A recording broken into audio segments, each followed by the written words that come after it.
के स्थान पर अब दलहन, तिलहन, मक्का आदि की फसल लगाने वाले किसानों को भी मिलेगा। खरीफ 2024 में पंजीकृत कृषक जिन्होंने धान की फसल लगाई थी और समर्थन मूल्य पर धान बेचा था, उनके द्वारा खरीफ 2025 में धान फसल के स्थान पर दलहन, तिलहन, मक्का आदि फसल की खेती की जाती है, तो उन्हें भी अब कृषक उन्नति योजना के तहत आदान राशि प्रदान की जाएगी। ये बड़ा निर्णय किसानों के हित में सरकार ने किया है। साथ ही अधिकारी कर्मचारियों के हित में भी एक बड़ा निर्णय मंत्रिपरिषद ने लिया है, जिसके अंतर्गत भविष्य में सेवानिवृत्ति के समय पेंशन भुगतान संबंधी दायित्वों के बेहतर वित्तीय प्रबंधन हेतु पेंशन फंड के गठन तथा इसके प्रबंधन और 2025 के प्रारूप का मंत्रिपरिषद द्वारा राज्य के दीर्घकालिक आर्थिक विकास और राजकोषीयता सुनिश्चित करने के लिए Chhattisgarh growth and stability fund के गठन तथा इसके प्रबंधन और विनियमन संबंधी विधेयक 2025 के प्रारूप का अनुमोदन किया गया।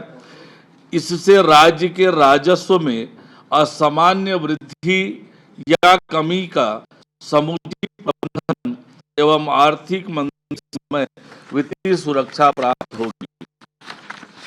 मंत्रिपरिषद द्वारा राज्य के लॉजिस्टिक्स सेक्टर के समग्र विकास के लिए छत्तीसगढ़ राज्य लॉजिस्टिक पॉलिसी 2025 के प्रारूप का अनुमोदन किया गया। इस पॉलिसी से छत्तीसगढ़ राज्य लॉजिस्टिक हब के रूप में विकसित होगा तथा निर्यात अधोसंरचना को मजबूती मिलेगी। राज्य की भौगोलिक स्थिति का लाभ लेते हुए लॉजिस्टिक सेक्टर तथा ई कॉमर्स की राष्ट्रीय एवं बहुराष्ट्रीय कंपनियों को लॉजिस्टिक हब की स्थापना के लिए निवेश के लिए आकर्षित किया जाएगा। राज्य की भंडारण क्षमता वृद्धि होगी, जिससे प्रदेश के उद्योगों, व्यापारियों और किसानों को सस्ती भंडारण सुविधा मिलेगी।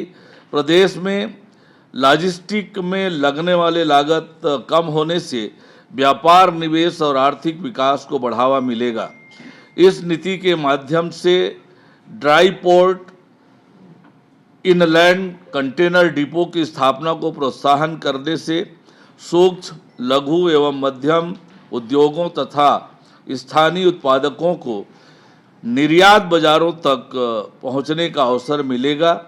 राज्य के प्रचुर वन संसाधन, वनोपज एवं वनौषधि उत्पाद के निर्यात हेतु इकोसिस्टम तैयार होगा।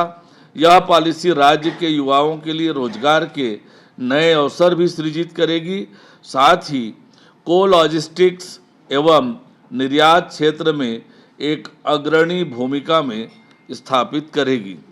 मंत्रिपरिषद द्वारा एक और महत्वपूर्ण निर्णय लेते हुए कुछ कानूनों के प्रावधानों का गैर अपराधीकरण करने के लिए छत्तीसगढ़ जन विश्वास प्रावधानों का संशोधन विधेयक 2025 के प्रारूप का अनुमोदन किया गया।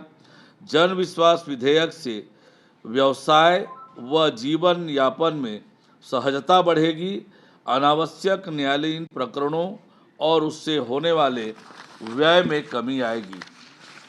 मंत्रिपरिषद ने प्रदेश के विभिन्न विभागों, निगम, मंडल, कंपनी, बोर्ड के पूर्व निर्मित एवं जर्जर भवनों तथा इनके स्वामित्व की अनुपयोगी शासकीय भूमि के व्यवस्थित विकास और सदुपयोग के लिए रीडेवलपमेंट योजना अंतर्गत 7 योजनाओं स्वीकृति प्रदान की है।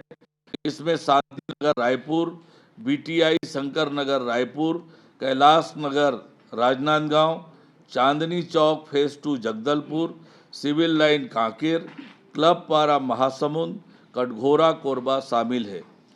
मंत्रिपरिषद द्वारा वाणिज्यिक कर पंजीयन विभाग के अंतर्गत उच्च श्रेणी पंजीयक लिपिक रिकॉर्ड कीपर की तृतीय श्रेणी कार्यपालिक उप पंजीयक के पद पर पदोन्नति के लिए विहित 5 वर्ष की न्यूनतम अहर्कारी सेवा को केवल एक बार के लिए न्यूनतम अहर्कारी सेवा 2 वर्ष निर्धारित करने का निर्णय लिया गया। सर, आपने कहा कि कृषक उन्नत योजना में दलहन तिलहन की खेती करने वाले किसानों को भी शामिल किया गया है।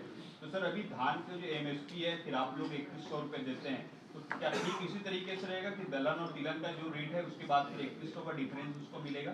वो आदान राशि किस तरह से? आदान राशि का निर्धारण कृषि विभाग घोषित करेगी, पर आदान राशि एक मुश्त देगी। सर, एक बात ये सवाल था मुख्य सचिव का सवाल कि अब नया मुख्य सचिव होगा लेकिन फिर एक बार एक्सटेंशन मिल गया है।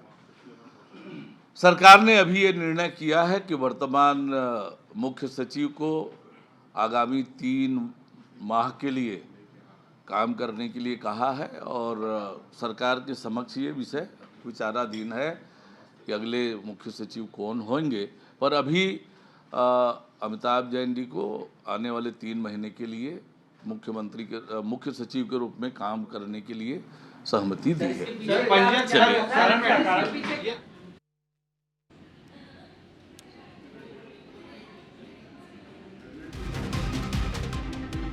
डिप्टी सीएम अरुण साहब को इस वक्त आप सुन रहे थे, कैबिनेट के फैसलों की जानकारी देते अरुण साहब ने ये बताया है कि अमिताभ जैन ही अब मुख्य सचिव बने रहेंगे।